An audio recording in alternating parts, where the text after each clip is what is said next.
রাজনীতির কারণে কোনো মেধাবী ক্রীড়াবিদদের জাতীয় দল থেকে বাদ পড়া দুঃখজনক বললেন মির্জা ফখরুল। সব ক্লাব নিয়ে খেলার সুন্দর পরিবেশ নিশ্চিতের প্রতিশ্রুতি ক্রীড়া প্রতিমন্ত্রীর। ঘরোয়া ক্রিকেটে পারফর্ম করলে জাতীয় দলে সুযোগ মিলবেই, নির্বাচক হিসেবে দায়িত্ব নিয়ে জানালেন নাঈম ইসলাম। পাইপলাইন সমৃদ্ধির পাশাপাশি লিগের মান উন্নত করার লক্ষ্য। কিছুক্ষণ পর ইউরোপিয়ান বাছাই পর্বের প্লে অফ ফাইনালে ইতালির সামনে বসনিয়া হার্জেগোভিনা। বাঁচা মরার ম্যাচে জয় দিয়েই এক যুগ পর বিশ্বকাপে ফেরার স্বপ্ন আজ জুরিদের। এবং ভোরে ফিফা প্রীতি ম্যাচে জাম্বিয়ার মুখোমুখি হবে আর্জেন্টিনা। বিশ্বকাপের আগে শেষ হোম ম্যাচে শুরুর একাদশে থাকবেন মেসি। ব্রাজিলের প্রতিপক্ষ ক্রোয়েশিয়া।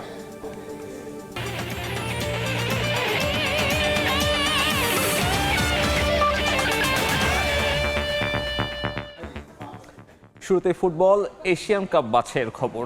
হার সঙ্গী করে এশিয়ান কাপ বাছাই মিশন শেষ করলো বাংলাদেশ। ডিফেন্ডারদের ভুলে সিঙ্গাপুরের বিপক্ষে অ্যাওয়ে ম্যাচে 1-0 গোলে হেরেছে লাল সবুজ।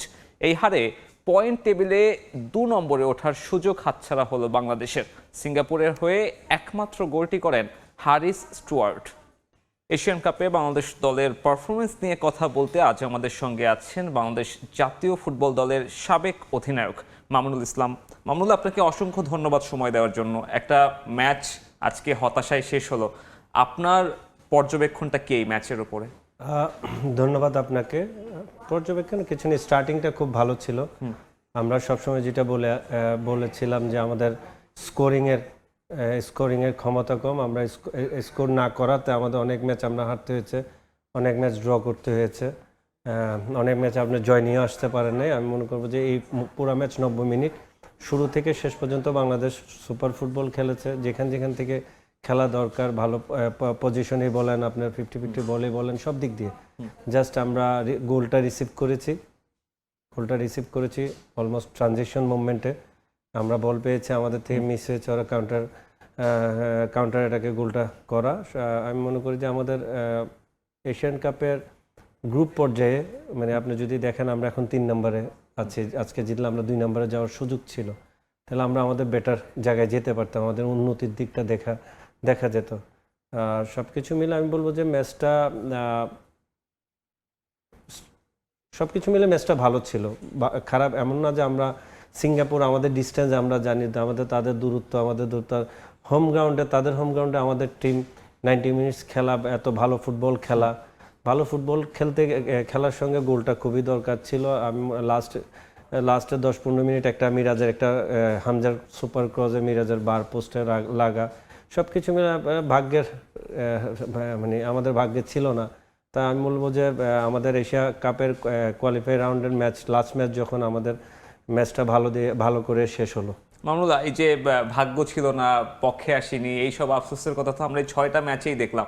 6টা ম্যাচের প্রত্যেকটা ম্যাচেই আমি যদি বলি, প্রত্যেকটা ম্যাচেই বাংলাদেশ একটু হলেও কম্পিট করেছে। আনফর্চুনেটলি আমাদের পক্ষের রেজাল্ট আসে নাই 5 ম্যাচে। এই আক্ষেপের শেষ কবে নাগাদ হতে পারে? দেখেন, সেটা আক্ষেপ, আপনি যদি বেসিক্যালি ভাগ্যটা আমরা না বললেই চলে। ভাগ্য থাকলো না, ভাগ্যে আসলো, এই ধরনের কথা আমরা বলি। এটা আমাদের মধ্যেই আছে দেশটাই। আমি মনে করি যে আমরা আমাদের বেটার ফুটবলটা যদি খেলতে পারি, আমরা যদি আমাদের বেটার জায়গাটুকুতে যদি আমরা খেলতে যাই, ম্যাচ আমাদেরই হবে। আমরা আজকে বেটার ফুটবলটা খেলেছি, বাট আমরা ম্যাচ আমাদের করে নিতে পারি নাই। তারা গোল করছে, ম্যাচ তাদের করে নিছে। তাদের কিছু জায়গায় তারা বেটার ফুটবল খেলেছে, আর আফসোসটা থাকবে সবসময়। আফসোস না থাকলে আপনি উন্নতির দিক দেখবেন না। আমাদের আসলে কোথায় যাওয়া দরকার ছিল, আমাদের কোথায় থাকা দরকার ছিল, আমরা কোথায় আছি, সবকিছু মিলে একটা প্ল্যান অনুযায়ী আগানো দরকার। কারণ আমাদের এখানে আমাদের টিম আগে থেকেও বেটার। এখন হামজার সাথে, সমিতার সাথে সবাই মিলে রাকিবের মিসিংটা আমরা আসলে পুরো ম্যাচে রাকিবকে আমরা মিস করছি। স্টার্টিংয়ে বলছি রাকিব থাকলে সেটিংয়ে থাকতো, আমাদের সুযোগ হতো স্কোর করার। সিঙ্গাপুর এত ইজিও ফুটবল খেলতে পারতো না, ডিফেন্ডাররা প্রেশারে থাকতো। তাহলে পুরো টিমই রাকিবকে মিস করছে। কারণ রাকিবের মতো আরেকজন যদি আমরা পাই, তাহলে আমি মনে করি যে আমাদের আরও সামনে, এইটা না যে এশিয়া কাপ কোয়ালিফাই রাউন্ড শেষ হয়ে গেল আর কোনো খেলা নাই, বাট আমাদের সামনে অনেক খেলা, সাব ফুটবল আছে, ওয়ার্ল্ড কাপ তো শুরু হবে। সব কিছু মিলে আমাদের টুর্নামেন্টগুলি ফিফা ফ্রেন্ডলি অনেকগুলি ম্যাচ আছে, এগুলোতে যদি আমরা ফোকাস করি, আমি মনে করি যে টিম আরও সুন্দরভাবে, আরও ভালোভাবে গুছিয়ে নিই তাইলে আমি মনে করি যে আমাদের ভালো জায়গায় যাওয়াটা পসিবল। বলছিলেন রাকিবের বিকল্প আমাদের নেই, এটা হতাশার বিষয়। সমিত সোমকে আমরা একই রকম কথা বলতে দেখলাম যে আমাদের স্ট্রাইকিং এন্ডে একটা ভালো নাম্বার 9 যদি আমরা ফাইন্ড আউট করতে পারতাম আমাদের এত ভুগতে হতো না। এই একটা নাম্বার 9-এর আক্ষেপ তো আজকের না, অনেক পুরনো একটা আক্ষেপ। আপনার কি মনে হয় পাইপলাইন নিয়ে কিভাবে কাজ করলে এই জায়গায় সংকটটা আমরা দূর করতে পারি? দেখেন বিগত 6, 7, 8 বছর 9 বছর ধরে এই নাম্বার 9-এ নাম্বার 9 আপনার বুঝতে হবে যে আমাদের দরকার হলো স্কোরার, ডিফেন্ডাররা স্কোর করতে পারে। আজকে আমরা যে পরিমাণ সেট পিসেস পেয়েছি, এখানে যদি আমাদের ভালো হেডার থাকতো, ভালো সেট পিস স্ট্রাইকার থাকতো, তাইলে আপনি এই ম্যাচে যে কোনো একটা মুভমেন্ট আপনি গোল করতে পারতেন। স্কোরিং বলতে নাম্বার 9-কে লাগবে এটা না। আমরা যখন 4-4-2 খেলি বা আমরা 4-2-3-1 খেলি, তো উপরে তিনটাই আমাদের স্ট্রাইকার। এই নাম্বার 9টা আসলে আপনি যেটা বললেন পাইপলাইন থেকে, জুনিয়র লেভেল থেকে, বা এটা আসলে গ্রাসরুট লেভেল থেকেই উঠে আসা। আমাদের মনোযোগ দিতে হবে 15, আমাদের মনোযোগ দিতে হবে আন্ডার 17, আমাদের মনোযোগ দিতে হবে under 20, 23 and national team almost same থাকে বেশিরভাগ। 7, 8, 9 জন ন্যাশনাল টিমের প্লেয়ার 23 টিমের এই যে খেলে, আর হলো 20 থেকে কিছু প্লেয়ার যায়। আমাদের স্ট্রাইকার দিক মনোযোগ দিতে, যদি মনোযোগ দিতে চান এই সব জায়গায় আমাদের এই স্ট্রাইকারের নাম্বার 9-এ মনোযোগ দিতে হবে। প্লাস আমাদের বাইরের দেশের থেকে আমাদের ভালো নাম্বার 9 খুঁজতে হবে। আমাদের বাংলাদেশের বংশোদ্ভূত যদি আপনি খুঁজেন, আপনি যদি আপনার সঙ্গে আপনি যদি পান, কিভাবে তাকে ইউজ করবেন, ইউজ তো করতে হবে। ইউজ না করলে তো আপনি তার পারফরমেন্স পাবেন না, ইউজ করতে হবে। এখন এই জিনিসগুলো আসলে খুঁজতে হবে, রেডি করতে হবে। আমরা খোঁজার সঙ্গে সঙ্গে আমাদের পাইপলাইনটা স্ট্রং করি, তাইলে বাইরের থেকে হামজার সঙ্গে একটা প্লেয়ার আর হামজার ডিফারেন্সটা জানি বেশি না হয়। তার কমপক্ষে কাছাকাছি থাকলে ইজি আমাদের টিম একটা। যেমন এখন দেখেন মিডফিল্ডটা দেখেন, সুমিত হামজা দুইজনই খেলে, মাঝে মধ্যে সোহেল রানা খেলে, বড় সোহেল, মাঝে মাঝে ছোট সোহেল খেলে, চেঞ্জিংয়ে জামাল খেলে, সব কিছু মিলে আমাদের মিডফিল্ডটা খুবই স্ট্রং।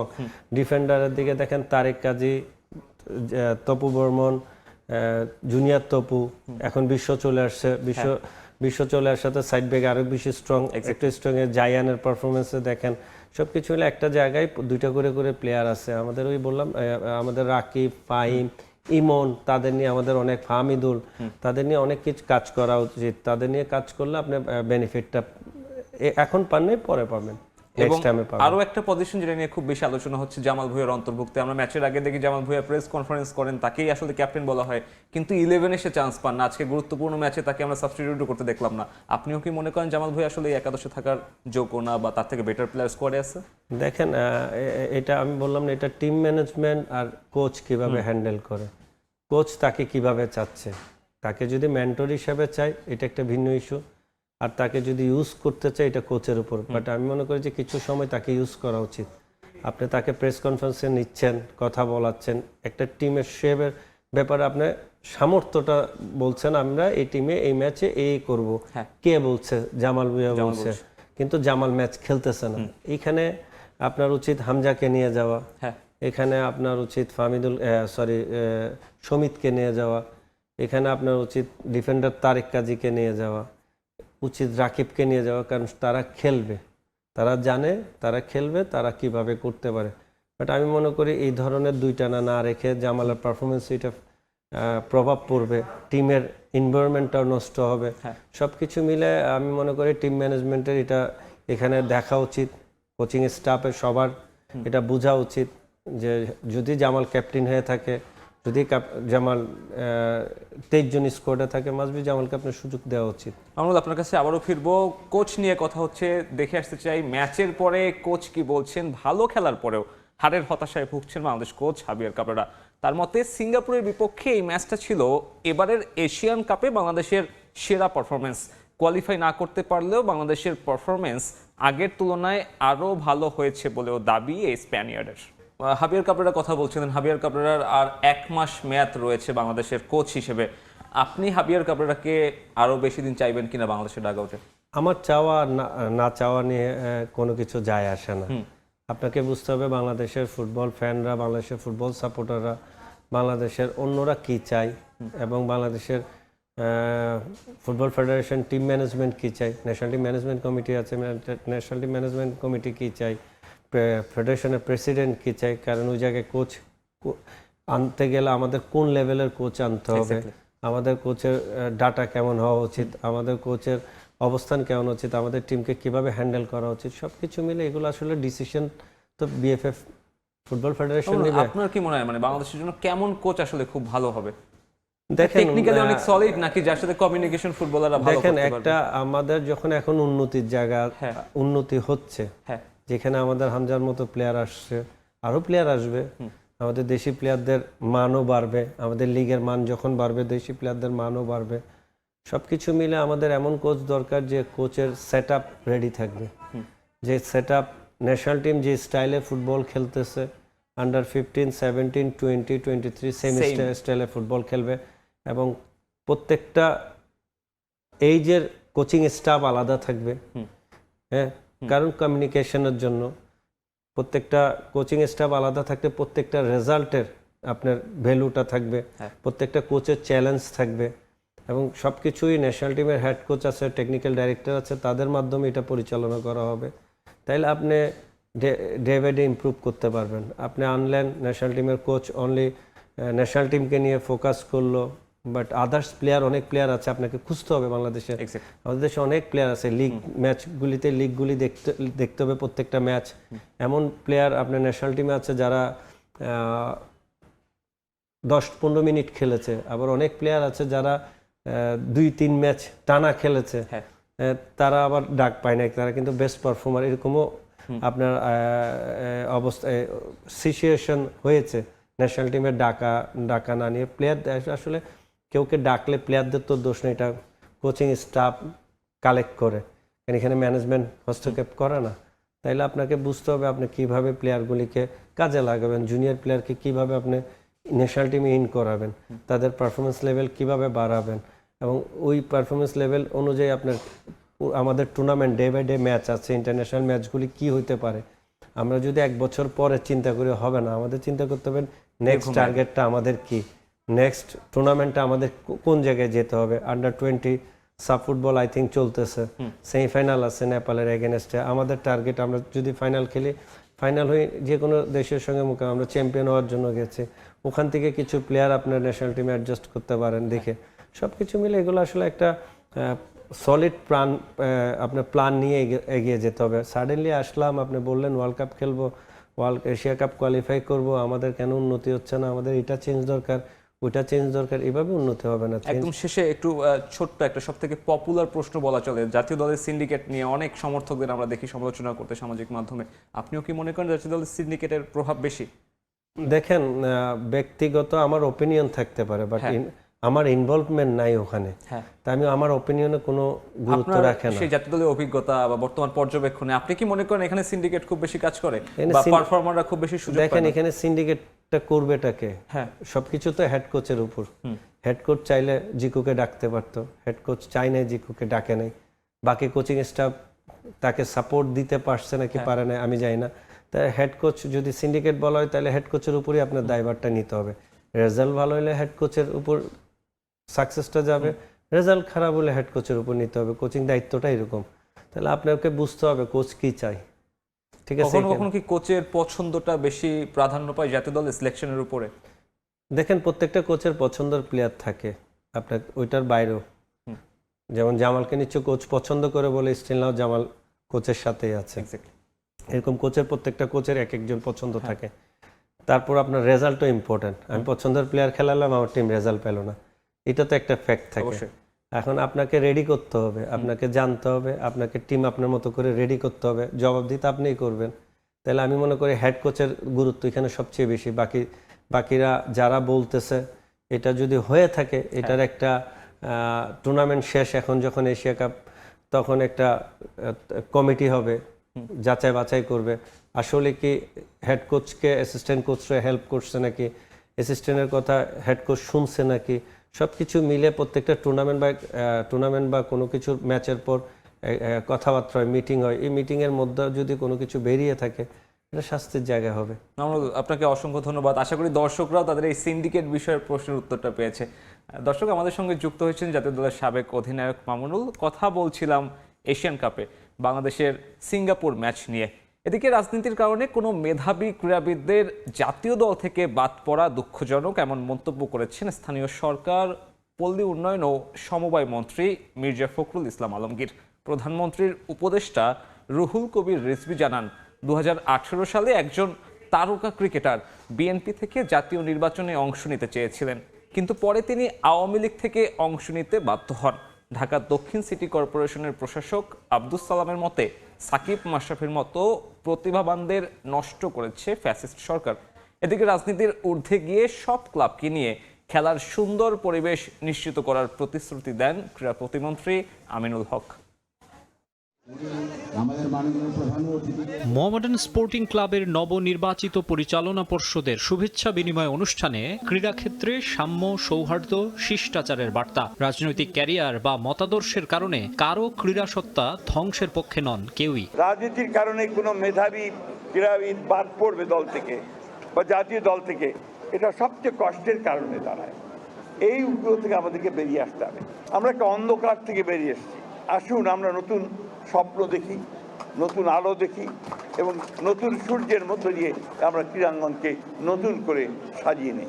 অনুষ্ঠানে উপস্থিত যুব ও ক্রীড়া প্রতিমন্ত্রী ও ফুটবল দলের সাবেক অধিনায়ক আমিনুল হক নিজেই হয়েছিলেন রাজনৈতিক প্রতিহিংসার শিকার। ক্রিকেট দলের সাবেক দুই অধিনায়ক সাকিব আল হাসান ও মাশরাফি বিন মুর্তজাকেও সে তিক্ততা পেতে হয়েছে। সাকিব দেশ থেকে একরকম নির্বাসিত, মাশরাফিকেও থাকতে হচ্ছে আড়ালে। আর এমন পরিস্থিতির জন্য ফ্যাসিস্ট সরকারের দায় দেখেন বক্তারা।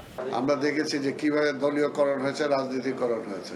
আমরা তো দেখছি যে কিভাবে সাকিব আর মাশরাফিকে তারা দলীয়করণ করতে যে তাদের যে খেলাধুলার যে একটা প্রতিভা ছিল, সেই প্রতিভাটাকে গলা টিপে হত্যা করেছে। মাননীয় প্রধানমন্ত্রী বলেছেন, যারা ক্রীড়াঙ্গনে থাকবে, যারা সংস্কৃতি থাকবে, বিভিন্ন কিছুতে থাকবে, তাদের তো কোনো দলীয় কোনো মার্কা থাকবে না, তারা সবার হবে। বলেছে যে সে নির্বাচন আমাদের দল থেকে করতে চায়। আমি তাকে বলেছিলাম যে দেখো, এমনি তো নিপীড়ন নির্যাতন এই গভর্নমেন্ট করে, আর তুমি এত বড় একটা আন্তর্জাতিক মানের তুমি প্লেয়ার, তো তোমাকে তো হয়রানি করতে বলছে। আমি দরকার হলে জেল খাটবো, কিন্তু আমি বিএনপিতে করতে চাই, এই ধরনের কথা সে বলেছে। এর কয়েকদিন পরেই দেখলাম যে সে আওয়ামী লীগের টিকিটে এমপি হলো। এটা 2018 সালের কথা। সাবেক ক্যাপ্টেনের বর্তমান পরিস্থিতি বেশ অস্বস্তিতে ফেলেছে তাকে। তার ইচ্ছা বা সবকিছু ছিল, কিন্তু একজন ব্যক্তির পক্ষে তো রাষ্ট্রের হুমকি সামাল দেওয়া সম্ভব না। শুধু ব্যক্তি নয়, ক্লাবগুলোর ওপর থেকেও রাজনীতির কালো ছায়া সরিয়ে ফেলতে চান নীতি নির্ধারকরা। দলের ঊর্ধ্বে গিয়ে, রাজনীতির ঊর্ধ্বে গিয়ে আমরা খেলাধুলাকে প্রতিষ্ঠিত করতে চাই। আমরা চাই সেই আবাহনী ক্লাবকে, সেই আবাহনী ক্লাব যাতে আবার স্বরূপে ফিরে আসে। আমরা চাই অন্যান্য ক্লাবগুলো রয়েছে তারা যাতে স্বরূপে ফিরে আসে। বিএনপির শীর্ষ নেতাদের এই প্রতিশ্রুতি বা মনোভাবের প্রতিফলন দেখা গেলে সত্যিই বদলে যাবে দেশের ক্রীড়াঙ্গনের চেহারা। মাকসুম আলম খান, সময় সংবাদ, ঢাকা। আবাহনী মোহামেডানের পুরনো উন্মাদনা আবারও দেখতে চান স্থানীয় সরকার, পল্লী উন্নয়ন ও সমবায় মন্ত্রী মির্জা ফখরুল ইসলাম আলমগীর। আর সাদা কালোদের ঐতিহ্য পুনরুদ্ধারে সবার সম্মিলিত প্রচেষ্টার আহ্বান ক্রীড়া প্রতিমন্ত্রী আমিনুল হকের। মোহামেডানের নবনির্বাচিত পরিচালনা পর্ষদের সঙ্গে শুভেচ্ছা বিনিময় অনুষ্ঠানে উপস্থিত হয়ে এসব কথা বলেন তারা। এদিন উপস্থিত ছিলেন বরেণ্য ক্রীড়া ব্যক্তিত্বরাও। সোনালি সময়ে পেছনে ফেলে ধূসর সাদা কালো শিবির। মাঠের খেলায় আধিপত্য নেই সুযোগ সুবিধা। খেলোয়াড়দের বেতন নিয়েও গড়িমসি করে মতিঝিল পাড়ার ক্লাবটা।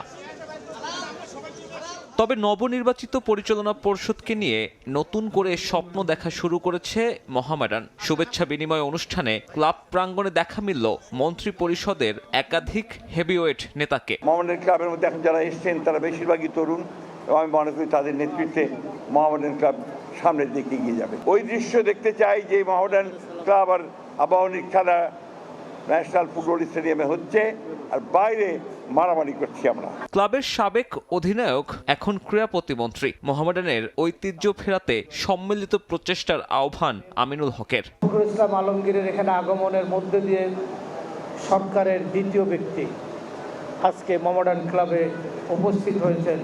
আমরা আশা করব এখান থেকে মোহামেডান ক্লাবের নতুন যাত্রা শুরু হবে। আমরা চাই মোহামেডান এবং আবাহনীর যে দৌরত্ব সেটা মাঠে থাকবে, প্রতিযোগিতা মাঠে থাকবে, কিন্তু অফিসিয়ালদের সাথে তাদের দেখাশোনা তাদের কথাবার্তা আড্ডা সব যাতে আগের মতো আমরা যাতে স্বরূপে ফিরে নিয়ে আসতে পারি। চিরপ্রতিদ্বন্দ্বীদের এমন আয়োজনে সামিল হন আবাহনীর অন্যতম পরিচালক অঞ্জন চৌধুরী পিন্টু। বাকিদের মতো তারও প্রত্যাশা সুদিন ফিরুক আবাহনী আর মোহামেডানে। আমিনুল তো মোহামেডানেরও গোলকিপার ছিল, এখন ক্রীড়ামন্ত্রী, আমাদের আবাহনীরও ছিল।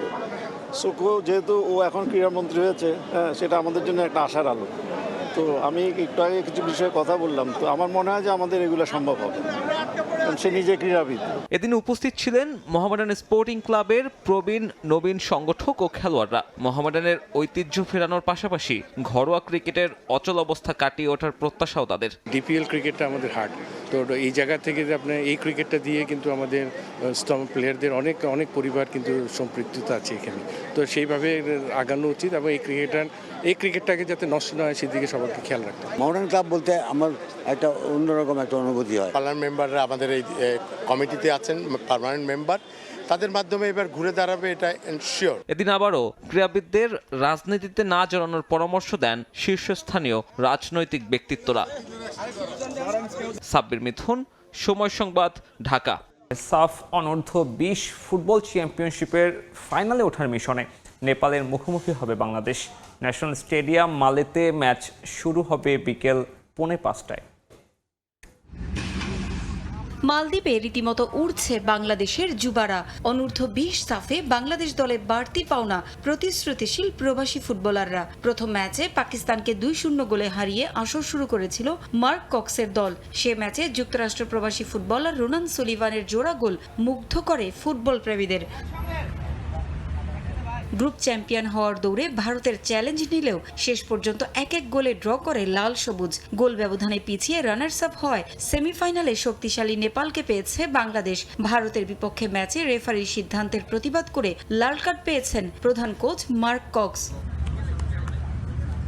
মালে ন্যাশনাল স্টেডিয়ামে ফাইনালের পথে প্রতিপক্ষের শক্তিমত্তা নিয়ে ভেবে চাপ নেয়ার পক্ষে নন ব্রিটিশ কোচ। শিষ্যদের নিজেদের খেলায় মনোযোগ দেওয়ার পরামর্শ দিয়েছেন তিনি।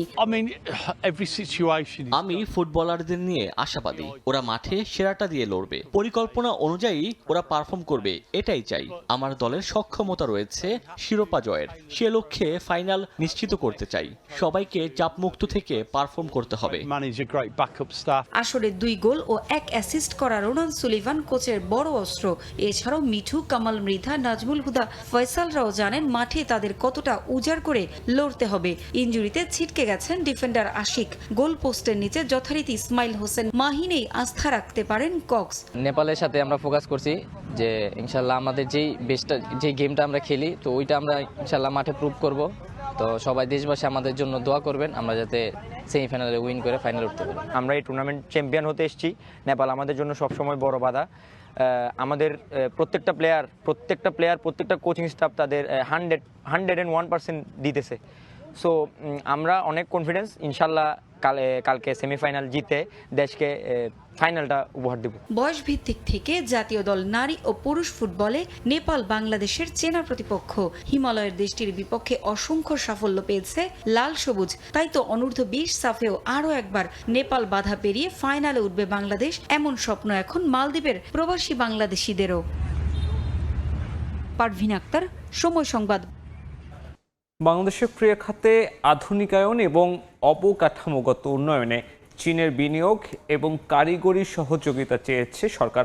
আজ দুপুরে সচিবালয়ে দেশটির রাষ্ট্রদূত ইয়া ওয়েনের সঙ্গে সাক্ষাতে এমন আগ্রহ প্রকাশ করেন ক্রীড়া প্রতিমন্ত্রী আমিনুল হক। বাংলাদেশের প্রস্তাবিত স্পোর্টস ইনস্টিটিউটে চীনকে বিনিয়োগের আহ্বান জানান মন্ত্রী। পাশাপাশি ভলিবল, আর্চারি ও শুটিং ইভেন্টগুলোতে দক্ষ চীনা কোচ এবং উন্নত প্রশিক্ষণের জন্য সহযোগিতা চেয়েছেন তিনি। এ সময় সরকারের নেয়া ক্রীড়া কার্ড এবং ক্রীড়া ভাতা উদ্যোগের প্রশংসা করেন চীনা রাষ্ট্রদূত। রাজনীতির কারণে কোনো মেধাবী ক্রীড়াবিদদের জাতীয় দল থেকে বাদ পড়া দুঃখজনক, বললেন মির্জা ফখরুল। সব ক্লাব নিয়ে খেলার সুন্দর পরিবেশ নিশ্চিতের প্রতিশ্রুতি ক্রীড়া প্রতিমন্ত্রীর। এবং কিছুক্ষণ পর ইউরোপিয়ান বাছাই পর্বের প্লে অফ ফাইনালে ইতালির সামনে বসনিয়া হার্জেগোভিনা। বাঁচা মরার ম্যাচে জয় দিয়ে 1 যুগ পর বিশ্বকাপে ফেরার স্বপ্ন আজ জুরিদের।